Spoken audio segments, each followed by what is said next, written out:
So we were talking about what is going to go for the video for these first few podcasts, and we were talking about an idea that I had seen, which is you said it was on Super Mega, right? Yeah, so Super Mega doesn't do it anymore. They still do their podcast, but now they do video, so they have a set.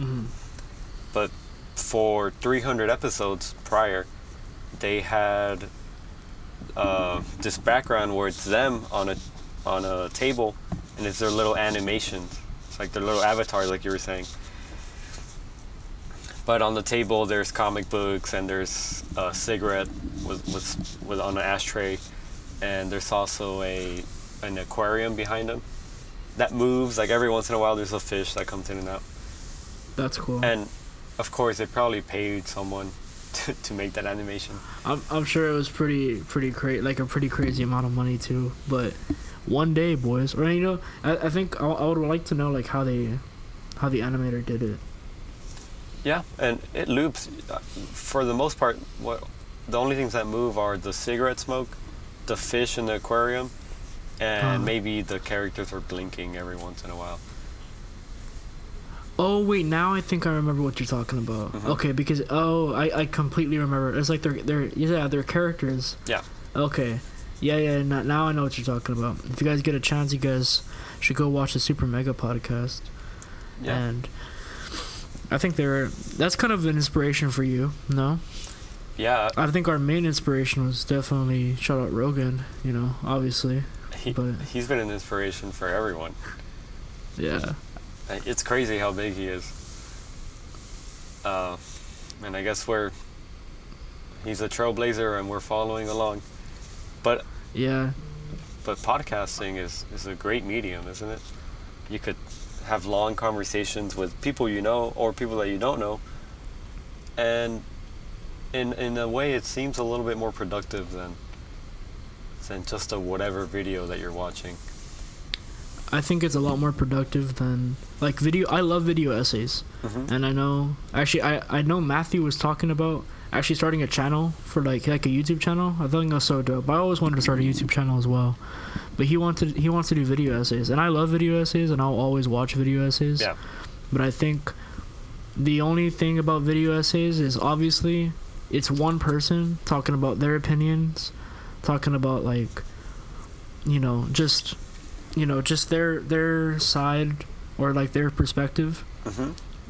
Where I feel like two people contributing to that conversation could make the video essay so much more interesting. Or not just video essays, but topics, like so many other topics in general.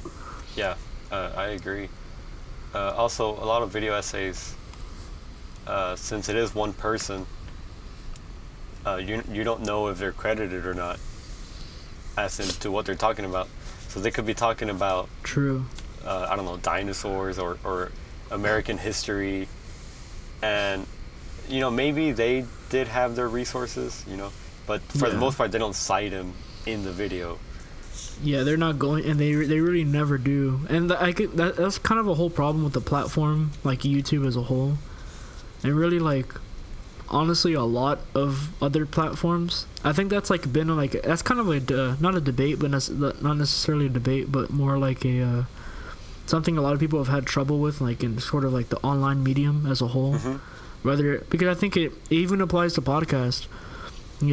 Like obviously like one person could say something and the other host or the other person who's on the podcast could fact check them, but if that other person fails to fact check them, then a whole lot and it's a big podcast, a whole lot of people could leave like pretty misinformed or pretty just not getting the correct information.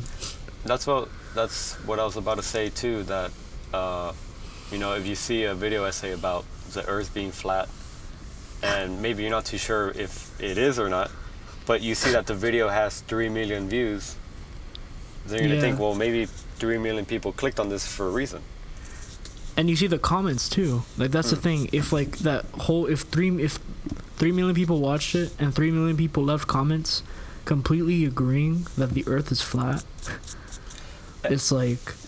And also the creator of the video has the chance to block or delete the comments that disagree with them. Yeah, that's what's kind of scary about that. About honestly a lot of YouTube platforms, or like any platform like YouTube, even any really online platform. I think you can spread misinformation so easily. Like, and obviously, the flat Earth thing is just an example, but it can apply to really any topic. To any topic, and make it seem as if it's a bigger deal than it is, right? Yeah. Or even a smaller deal. Or a smaller deal. That's right. Yeah. I was actually thinking about bringing up as as putting one of this whole kind of topic in the outline, not necessarily this exactly, but something just like how information is spread, how, or kind of I think what I was gonna put the outline, the one point I was gonna put was is it something is it a negative or a positive, the amount of information we have access to? I think both, personally. It's a positive for the sake of not having to go to a library to look at the encyclopedia section, go to the F, not even go to the F, go to the E book, and then flip to Earth, right? So it saves you time, definitely. But I think once you realize you have anything you can think of in the pocket, in your pocket, right, in the palm of your hand, then it sort of becomes a thing, well, if I could just look up anything at any given time, then I don't really have to be looking up anything on my spare time or studying or... I think that's what happened when apps like PhotoMath and advanced calculators were introduced to your phone. You're just thinking, well, I don't need to do math anymore. Yeah. I could just take a photo of it and it gives it to me in less than 5 seconds. Dude, and you know what's crazy? This is actually I actually did write one point down. That kind of it can kind of transition to this.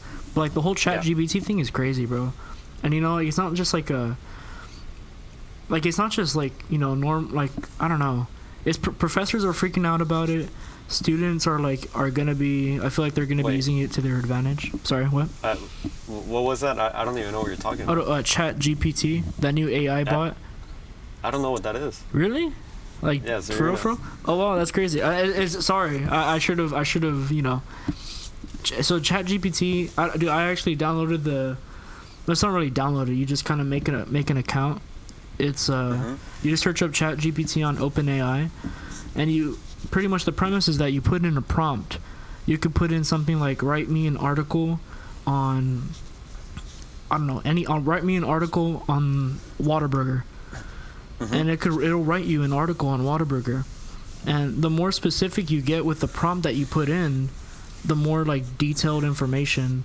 Oh wow. Or the more detailed you can see there's some crazy videos of people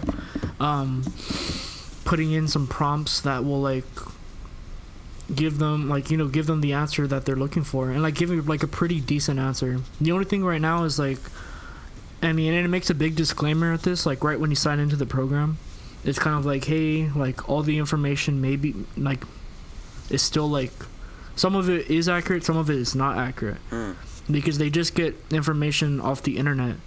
And again, we were saying, that's right, yeah, some of it is accurate and some of it isn't, so you kind of have to fact check it yourself. But in terms of the amount of I don't know, I feel as this ChatGPT does get better, and and the scary kind of thing is that, actually I don't know for sure, but I think it learns. So if you it learns from a human, it learns from its past mistakes, or it learns certain things that are right or wrong, as far as information wise. So that's what's kind of incredible to me. And you were starting to say that professors are keeping their eyes on it? Professors are they're keeping their eyes on it, but as of right now, they really can't do. Obviously, it's still in its infancy, something like this, and it still makes it still can make some mistakes, but for the most part, it can sound pretty human. And I think I have. So right now I'm taking 4 classes. Okay. And in every single class, the professor has mentioned ChatGPT. Oh, wow. Okay. And they've mentioned how, like, some of them are kind of like, hey, don't be using this for your assignments, because they really don't have a way of checking, Obviously, they have their, like, whenever you submit an essay or something, like, a written paper, they have their software to check if it's plagiarized. But I don't know as of now as if they have software to check that is coming from AI. Wow, that's... And if they should, I mean, either like one of two things needs to happen. Either they do need to implement that in plagiarism tools, or they need to even figure out how to tell that it was written by AI, first of all, right? Or second, they need to either just change how they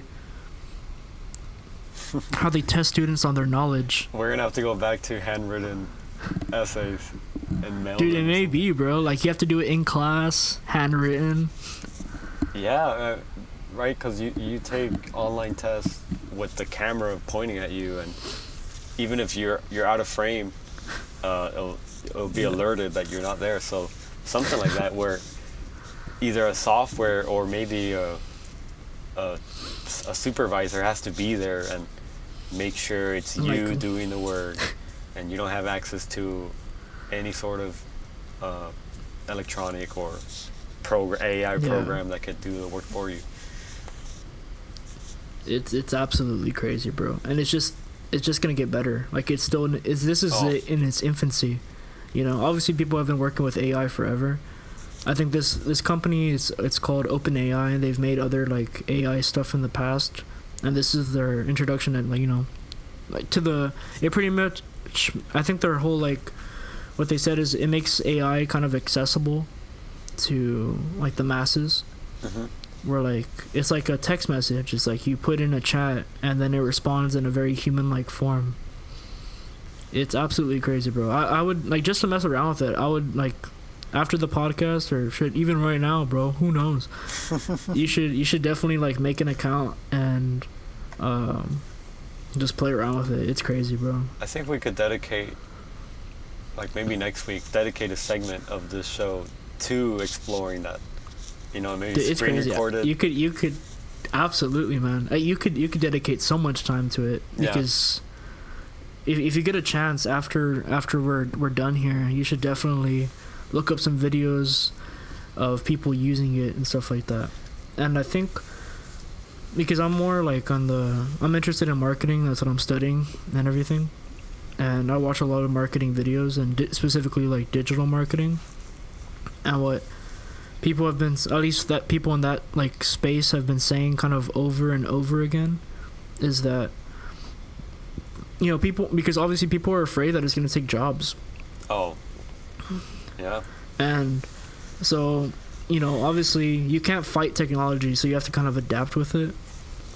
And so those people who are afraid, they're just going to have to learn how to use it to their advantage in their job. And I think the main way, if like something like ChatGPT continues, like these similar programs, the way that you're going to have to kind of use that is you're going to have to get good at asking the right questions, using the right prompts, because it's not going away. There's no way, bro. That's right. And again, I think that goes back to what we were saying. Is it a good thing or a bad thing that we have these new resources? And it's quite both. Yeah. It's good in the sense that it saves you time or energy or but it's bad in the sense that it used to be a skill that you had to develop. You had to develop your writing, like and your writing you had to ability. develop your, what was the other one we're talking about? Your mathematics. You had to sit down and learn algebra and learn pre-cal and calculus. And now today you just put it into a computer and it solves it for you. What else? I heard a prediction that as AI continues to develop, you're going to be able to kind of create your own entertainment. Meaning, so now if you go to YouTube and you're subscribed to people, right? You know, people may be subscribed to this show. But in the future, you're going to have to, not have to, but you could have the option to, let's say, go to YouTube and look up funny dog videos, or funny video about an old lady, I don't know, flying in the air, right? And maybe that video doesn't exist now, but in the possible future, the like once you put in that prompt, the website could just generate that video for you, and you could watch it. You could probably even control how long it is, who's in it, where it takes place, what language is spoken. Dude, have you seen like some of the deep fake stuff? I've seen some, not too much. Yeah. I've seen one where it's Tom Cruise. It's a guy pretending to be Tom Cruise, and it looks just like him. Dude, what's also crazy to me is that, like, I don't know if you've seen, like, there's also this website, I think it's called People Who Do Not Exist. That's right. I've seen that one, yeah. It's insane, bro. Like, obviously they look like real people, but they're, like, nowhere found, like, on planet Earth. And it's all generated by, I believe it's all generated by AI. By images, yeah. Yeah. And it really, you know, a video is really just a series of images. A ton of images, you know? Yeah, the creepy part about it is that whenever you see a new face, you assume it's a real person because you've never seen that face before. It's a stranger.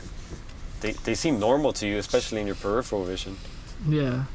Right? So to go to that website that says these people do not exist, you know, that's someone that you could have seen at Target, or that's someone you could have seen at the beach. Yeah, just in their like you said, like in your peripheral vision, you just didn't pay them any mind, and that's crazy. But I guess what's also scary to me, you know, combining what all three of like the things that we were just talking about. Like, imagine like like if you ask ChatGPT or any AI software in the future to write you a video essay, right? And then if that people, you know, that website we were just talking about, the people who do not exist, if that like develops and it can be like a form of them, like sort of like, you know, talking, or, you know, like that if you could put that in, like have them, you know, speaking words, moving their mouth, you know, making human, you know, different emotions and stuff. And in addition, what you said about like YouTube kind of creating videos, that's insane, isn't it? To me it sounded like you were leading to like these fake online celebrities, you know? It could be. You never know, bro. What is that Twitch, you know, the anime people that are Twitch streamers? I really don't watch too much Twitch. Yeah, I don't watch these specific creators. I think they're called creators, or the idea is that it's someone using motion capture, and they're essentially putting on a costume, but it's animated. So imagine me sitting here, but I'm actually Wumbo behind us. Shout out Wumbo again. Yeah, shout out to Wumbo. Yeah, and it looks like it's an anime girl playing a video game, but in reality, of course, it's a real human wearing a motion capture suit or using a motion capture program to make it seem like they're not even there. You can't see them. That's crazy. So I'm thinking those avatars aren't going to be controlled by a human in the background. They're going to be alive, essentially, no? Yeah.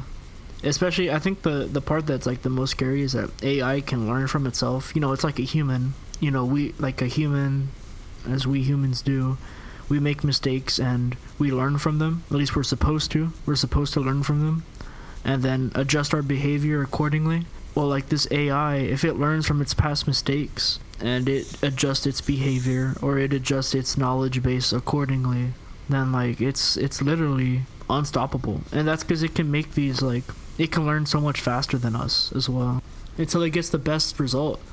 I don't know if it's scary as much as it is just like it's an idea that kind of came out of left field, because I thought we were gonna start to hear all about this, about AI art and the program that you were talking about, what was it called? Chat GPT. That one. I thought we were gonna start seeing these type of things maybe like 10 years down the line or 5 years down the line. I had the exact same kind of, thought process. I'm like, okay, yeah, like things are happening right now, but nothing's really gonna happen for a while. I did not think I was gonna see this in my 20s, honestly. Or when you see the AI art. When I first saw it, I thought, oh, this is cool. It's cool that I guess it's starting to get developed, but it wasn't starting to get developed. It was already advancing every day. It's crazy, bro. And it's so much. Obviously, like, I still feel like there's a distinction between human and AI art. Like, you can almost, it's weird, but like maybe you can't, you can kind of tell. It's a strange thing. I don't know how to describe it, but you can kind of tell if it's AI art or human art. But I feel like down the line, you're not going to be able to tell the difference at all. Since we're on the topic of art, it kind of transitions into one of my topics, which was, because yesterday I went to a museum, and really? they have sculptures, and they have, it was modern art museum. So not only did they have paintings, but they had some sculptures, and they also had artifacts from these different civilizations, either Europe or from Polynesia. This was in San Antonio? In San Antonio. I guess something that struck with me was all the oil paintings. A lot of them are realistic, right? It's depictions of humans, and they try to get as lifelike as they can. But I thought, imagine showing one of those illustrators, modern digital art. Which, when you go to digital art, it's crazy. If you thought the possibilities were endless before, now it's new horizons. Yeah. And just imagine showing one of those people from the 1700s, like showing them Photoshop. So not only can you take photographs, because they don't even know what photographs are. Yeah. Not only can you take photographs, you can actually edit them and make it seem like someone else was there, or make someone look more attractive, or make someone look less attractive. And that's if you just want to focus on the person. Then you could do all sorts of stuff to the background and the foreground and the colors. Yeah, it's incredible, like the access, the tools that we have access to now. But it seems to me like a lot of art was created for the sake of making art in the past. And I feel like there's so many talented artists, but who are, they have to stay gainfully employed.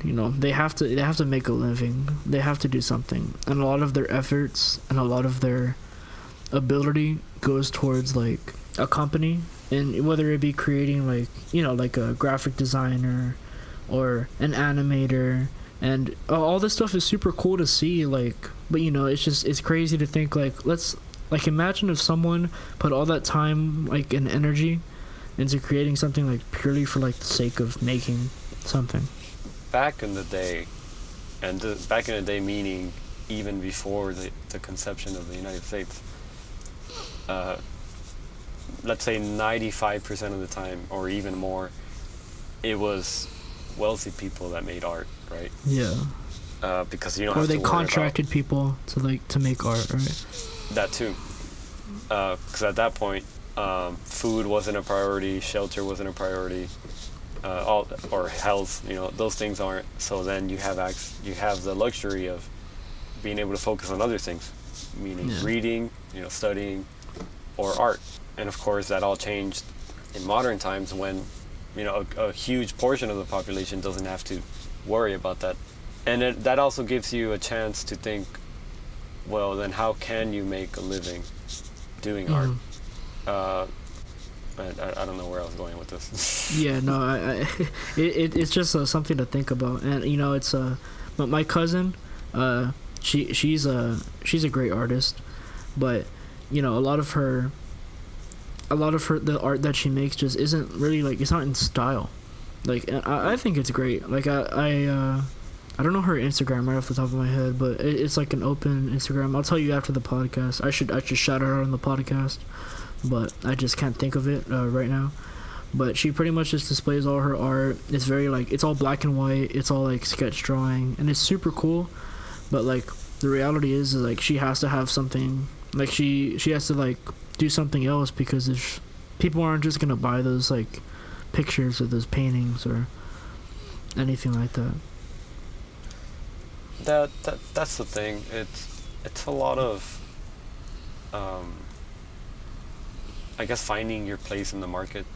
Yeah. Which you can make amazing art, but if you don't have the good marketing, or if you don't have good exposure or good networking, then you're not gonna get anywhere. Yeah. That's same thing with music, with musical artists.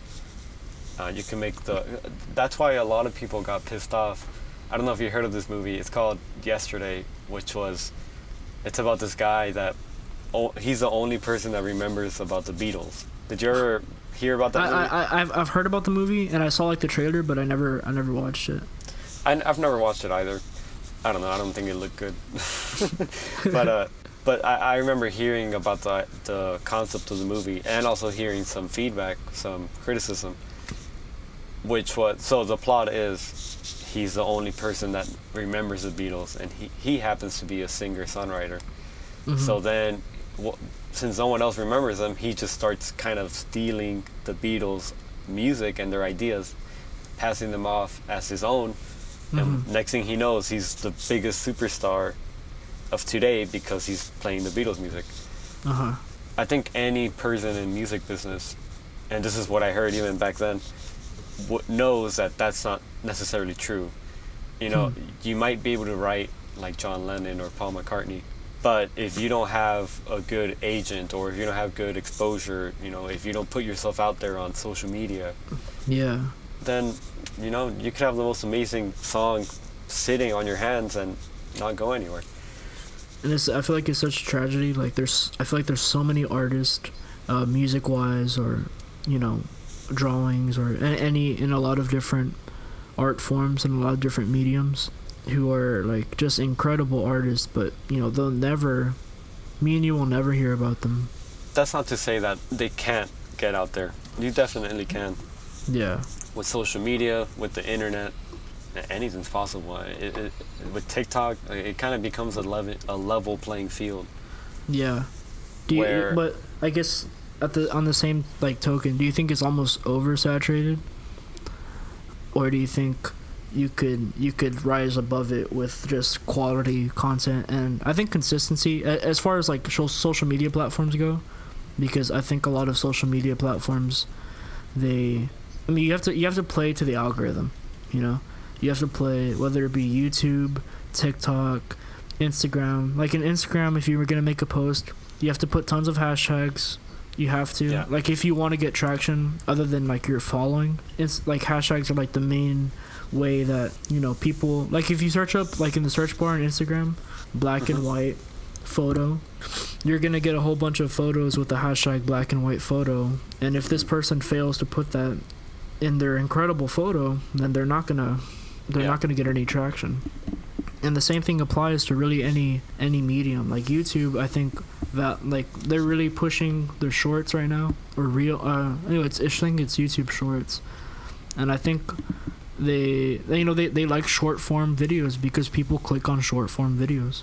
Mm-hmm. And TikTok, you know, kind of like, obviously the whole platform is about short form videos, and just putting out enough of them, one of them is bound to. And it's funny too that some of them, as soon as the video's over, it kind of already goes on to the next one. Yeah. You don't have to swipe manually. It kind of does it for you. Like, oh, yeah. That 10-second video's over. Here's the next one. Here's the next one. Here's the next one. With infinite scrolling. So by the time you know it, an hour has passed by, and all you've been doing is watching just scrolling. TikToks or shorts or reels. To answer your question, do I think it's oversaturated? In a sense, yes. Everyone our age, including us too, is trying something on the internet.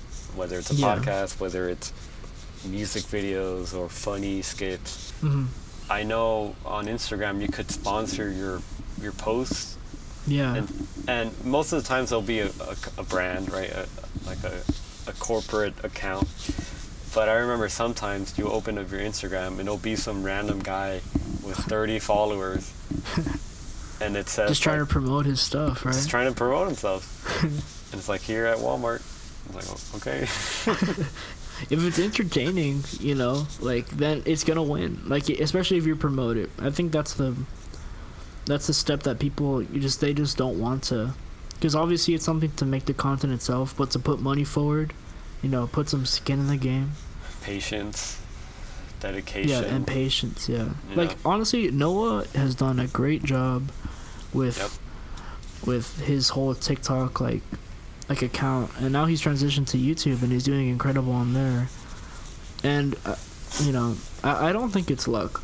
I think Noah has put out consistent content, and like, even when he was only getting 10-20 views, he was just like, okay, I'll put out more. I'm gonna keep putting out more and more and more and more. And I think I have so much respect for that. And you could tell he still likes creating his videos. You could tell he still enjoys making that type of content. I'm sure with the feedback that he gets, you know, the positive comments, it only enforces him to keep at it. Keep going. Yeah, I know recently he wasn't able to, or he hasn't been able to, like, put out more content just because his iPad was broken. And I was like, bro, like, that sucks, man. You gotta get that fixed though, bro. Like, your people wanna see more. And, you know, it's so crazy. It's like, obviously you can have such a dedicated fan base, but if you get kind of just go, like, you just kind of disappear for a while, people will just kind of, like, not forget about you, but just be like, oh man, you know, like, we're, you know, they'll just move on to something else. And, you know, it's not the audience to blame. It's really just, you know, it's just what happens. There's no one to blame, you know. It's just the reality of how it goes, what happens. And the slot where your video would be, it's just taken up by another one out. Yeah, and there's a lot of those of creators that they uploaded maybe consistently for a year, and then by the time you know it, they upload maybe once a month, once every 3 months, and then you'll check their channel and the last time they uploaded was maybe over a year ago. Yeah, it's crazy. And some creators, if they get to such a big following and they're just, like, so, like, distinct, they can afford, and their videos are good. They have to be just incredible, like, whether it just be like the videography or the editing, just something has to be incredible. And if they upload once a month, they can afford to, but they have to consistently upload at least once a month. And the only reason why they're able to get away with that is just because, you know, they've built up such a big following, and because they have such a distinct, like, style. I think there's a place for everyone on the internet. And what's great about it, like, you don't have to pay for a YouTube channel. You don't have to pay to watch YouTube videos. The only thing you're in charge of is just getting the clicks, or, you know, getting people's interest. And the way to do that is just keep on pushing out your content, and then just through naturally pushing out, or not pushing, but, you know, just creating more content, you're gonna get better. I think, well, me and Felipe had this whole conversation before we even started the podcast about that. You kind of just naturally get better as long as you stay kind of consistent. Just the more you do something, the better you're gonna get. That's just the way it works. Even if no one watches and you're talking to yourself. All that matters is that you really just get out there and do it. I think that applies to really anything, whether it be learning a new skill, you know, doing a new creative endeavor, doing anything. You just got to get out there. You got to do it regardless of what you may think people are gonna say, or like how you're thinking in your head. Because I think a lot of people trying to kind of get in their own heads. I do this for myself, like, all the time. I want to do something. I really want to do something, and then I just talk myself out of it. I'm like, oh, but what will this person say, or what will this person think, or, you know, at the end of the day, like, I think what kind of drives me to do a lot of the things I do, including the podcast, really, was just like, you know, I'm gonna regret it a whole lot more that I didn't do it, rather than if I made a silly mistake along the way. And it's something to do. It's something that you're gonna put out there. It's yours, and no one can really take it away from you. While you were talking right now, it made me think about, it feels like nowadays, I think individuals are more, I guess, isolated. I think they drive more towards their phone or their internet time rather than going outside and or meeting up with friends or making friends even. No, I completely agree with that. And not only will it like lead you to be in your room, but it just leads like, I guess just a preface real quick. So I go to UTRTV, and you know I live in the San Benito area, but I attend classes at the the Edinburgh campus, and so taking the bus is a natural part of my trip to get to UTRTV, because ain't no way I'm gonna spend all that gas, bro. Ain't no fucking way. Yeah.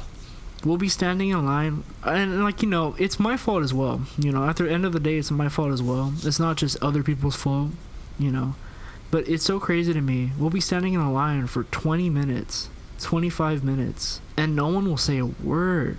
It's insane. It's absolutely insane. It happened twice today. I said, in the morning I said one thing to some guy, just a real because it was my first time on the bus. And I was like, oh man, is it always like this? He's like, I don't know. And then a conversation died, bro. I don't know, bro. I just got here. Yeah. And I was like, it's definitely my fault for not trying to push him a little more and getting him to converse. But some people don't want to talk back. Yeah, absolutely.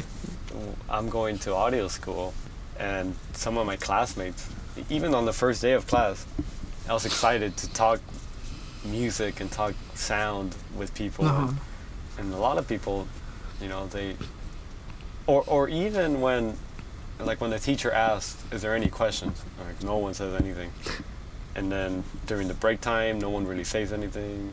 Maybe someone will make a small talk or a little joke, but then that's it. It's well, I don't know, I guess, or immediately people take out their phones. Yeah. And everything we're both saying, Augustine and I, it's not like we don't do that. Yeah, we definitely do that. We are. I'm constantly trying to minimize my phone use now. Yeah. Because I know how much time I spent on it these past couple months. And I see it, and I notice it that the second I get my break during class, the second I sit down and don't have anything to do, I'm already reaching in my pocket for my phone. If you just kind of put your phone, somewhere where it's not not obviously you don't want to lock it up somewhere, but if you're doing a task in the safe, yeah, you don't want to put it in the safe, hide the key, but just turn it on do not disturb and put it in a drawer where it's already actually out of sight. I find it's just so much easier to just focus on something. And not only that, it's even if I do finish the task, sometimes when I get really lucky, I'll kind of forget to grab my phone again, and I'll just kind of do things that I I probably wouldn't have done, start oh man, that's kind of a mess, that little spot on my room, I could just clean that. It'll take 5 minutes, 10 minutes real quick. I just gotta reorganize it real quick. Yeah. And I'm bro, I just why haven't I done this before? And I think it's just because my mind, or everyone's mind, especially my mind, with me and my my phone use, it kind of gets clouded, and it kind of people say it all the time that hearing the constant dinging or notifications on your phone, and I think is people overplay that, but it's partially true, because I definitely find that I focus better and I can get more things done when I just kind of put it away for just a little bit. Something you said where it made me think, it's whenever you use your phone, it's kind of you're just bridging the time from when you did one thing to another. You're killing your free time, where that free time you could have used to clean your room or organize something or just do a hobby. Do something productive that you enjoy. Yeah.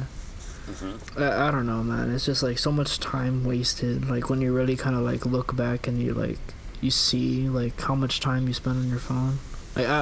I'd be very interested, but I'd be also very nervous to see how many hours in a week I end up spending on my phone, cumulatively, with whether it just be watching videos or scrolling on Instagram or going through YouTube. I watch a lot of YouTube. I love YouTube, but good lord, it's you could, and I have things that I want to try to do, hobbies that I want to try to pursue, Yeah. And there's nothing really stopping me. And it's like, if I were to see that number of the amount of hours spent on my phone, it's like, dude, that's the amount of hours you could be spending, you know, whether it could be anything, whether you're just kind of like, it doesn't even have to be necessarily productive in the traditional sense. It just could be conversing with a friend, conversing with a family member, taking up like something that, you know, a hobby, Fixing just doing something that you like. It's crazy, bro. I mean, just because you don't use TikTok doesn't mean you're not exposed to that type of media, the short, you know, short form content. Yeah. That's right. Like I'll be doing something and then my brain shifts on another thing, and now I'm stuck doing this other task. And then, oh, I remember I'm doing this other thing, and so I go back to it, but then another thing distracts me. By the time I know it, something that could have taken me 10 minutes to do takes an hour to do. If you have 2 hours to do a task, it's gonna take you 2 hours. Yes, bro. I 100% agree with that what you just said right there, because it's so crazy to me, like how fast you can really do something if you don't have that much time to do it. Like it's absolutely insane. And it really just, like, if you're like, okay, like I think the hardest part is just convincing yourself that you have to do it now. The easiest thing, at least for me to point out right now, is like school-wise, like project-wise or paper-wise. You know you have something to do at the end of the semester. And you're like, okay, I don't have to deal with that right now. And I don't have to deal with that. I don't have to deal with that. But if you set a limit, I swear, if I set the limit that it was due by the end of this week, and I really thought that, I would finish it by the end of this week. Or by the end of the day. By the end of the day, because even, that's what ends up happening anyway. You procrastinate until 2 days before you get it done in that period of time. It's that lizard brain, bro. It's because, like, at the end of the day, we're just an animal, bro. At least, you know, mentally, I feel like we're so easily... I don't know, it's like almost like our brains definitely weren't ready for the amount of stimuli that's present in our lives today. When you see the iPad kids and you see that their focus is 100% on that screen, you know? Yeah. And you see it. I don't know if you have any younger nephews or nieces or cousins. Well, no, you don't have nephews or nieces. Sorry, but you know, just younger people. You see it where if you distract them or you try to take away that tablet from them, they get pissed off. They get so upset, or they're constantly bugging their mom to lend them their phone so that they could watch Netflix or whatever they watch. But what I'm getting to is that even though you see that in kids, I'm sure whatever is happening in their little brains is also happening to us and to adults and to elderly people. Just on a more almost sophisticated level, but it's literally the same thing. Yeah, and maybe we won't throw fits when it gets taken away. Yeah. But you definitely get upset when you have to do something productive. Yeah. Like think about how upset you get when someone tells you to do the yard work, or when someone tells you to throw out the trash. You're like, ah. Especially if you're watching YouTube or you're watching Netflix. And you know what's also crazy? It's like, I don't know, or I just noticed it whenever you had no internet, you had no power. You were just sitting there at home kind of doing nothing. If someone told you to go, like, you know, cut the grass or like help me out, like chop down some branches, you'd be like, okay, because it's kind of like that's how I am anyway. I'd be like, well, right. Awesome, I can do something, bro. Like that's how I was. That's literally how it happened. I remember the power was out for a little while, but the weather was still like okay, and I was like, you know, just cut the grass because I know I had to do it sometime, and I'm like, I'll just do it now. And it's funny that as soon as like all those distractions and all those things that you regularly fill your time with are kind of not available to you, you just... And you know, I wish we could talk for more and more. I know we're getting close to that time, but I was gonna... Have you ever watched Soft White Underbelly? Yes. It's the guy that does... he interviews tons of people. He does it with a lot of like interesting people. What some would consider kind of like, I guess, the bottom rungs of society. You know, homeless, drug addicts, prostitutes, a lot of people who are like living on the streets, people on like that kind of what people would consider on the bottom, rungs of society. Like inbred people too. Inbred folk, just very like on the fringe of society. His office is on Skid Row. Oh. I didn't know that. His whole office is on Skid Row. So he has like he said specifically that there's like a Greyhound bus station that kind of just drops people off. Mm-hmm. And he goes up to them and he converses with them and works out something where that's how he gets people into his studio. It's absolutely insane. But what I guess what I was gonna say to that, I was just gonna get back to the point where it's like what we were saying earlier, how it's all about your upbringing and how that has so much to deal with like mm-hmm. who you become. In all these videos, I've watched a lot of them. All of these videos, a lot of the people who are struggling the most have had just a horrible childhood, bro. Who are just, their parents just weren't there and they weren't available to them emotionally or in a whole lot of different regards. They just weren't present, and they learned from what was around them, which could have been really, even if their parents were there, they learned from their parents, which a lot of their parents were also drug addicts and people with their own problems. That's right. Or maybe they'll see one of their parents has affairs or gets divorced or maybe even leaves for a long period of time. Yeah. And then comes back and then leaves again. And in a child's brain, children, no matter what, I think they try to make sense of something. Yeah. Like just try to make it sense. They have to. They have to. What they, yeah. So, whenever a parent does something fucked up, a kid just has to somehow justify it and go, well, maybe that's how parents are. Yeah. Maybe or that's how parent. And then if that kid does become a parent, they're gonna be like, oh, well, this is how I was raised. So, and if they don't learn any different, if they don't learn to be, if they're just like their parents, and their children are gonna end up the same. And it's just such a cycle, bro. I think, and you could say the same thing where it's like that kid's parents had parents who were just like them, and the cycle continues and continues and continues. So it just has to start with the root of the problem, bro. I think if you just keep peeling back the layers and layers and layers, I don't know what's at the very center of that onion, but I know there's something that needs to be addressed.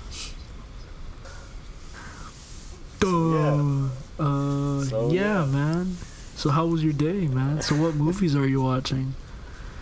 Dude, having this outline helps, bro. It helped, and we'll get better too. Yeah, I mean, how many times do you get to talk to someone, especially your friends, for like an hour straight? It's great. That's why podcasts are fun. Mm-hmm. And then it'd be so cool whenever we do have some more people on. Or like we'll have guests. Dude, Noah. We're gonna have Noah on. We should have Matthew on. Sanchez. If we get followers, we'll hit him up. I don't even know where to hit him up, bro. And this has like missing since 20. When did we graduate? 2019. I would love to get his, because we never got a chance to like really talk to him when the whole like. I mean, we haven't talked to him since really 11th grade or 12th grade, right? Mm-hmm. But the pandemic, I feel like he would have so many different opinions on that whole, how everything was handled, and kind of like just everything about it. That's exciting to think about, but I think I'm also excited to just talk to him as another person rather than as a teacher. Mm-hmm. Yeah. Yeah, dude. Because I mean, think about all the stuff he wanted to tell us, and he couldn't because he didn't want to risk his job. I feel like he was already though like pretty open with us for the most part. But yeah, no, I agree. If he was that open with us, imagine like what he hid, you know. I think for a milestone, maybe like 100 subscribers or like 1,000, or maybe like 50 episodes. Whatever huge milestone comes first, we'll try to get him on. I would love to. I know there's someone with his with some sort of information, bro. Well, look around, dude. We'll contact anyone. Contact everyone. Anyone that we need to contact. Who would be another great guest? I don't know. But, we'll talk about that right now. But we also have to do we have to remastered 100 Greatest Men. 100 Greatest Men. We should talk about that on the podcast. I'm sure the list. I don't know where the list is. I don't even know if it still exists, honestly.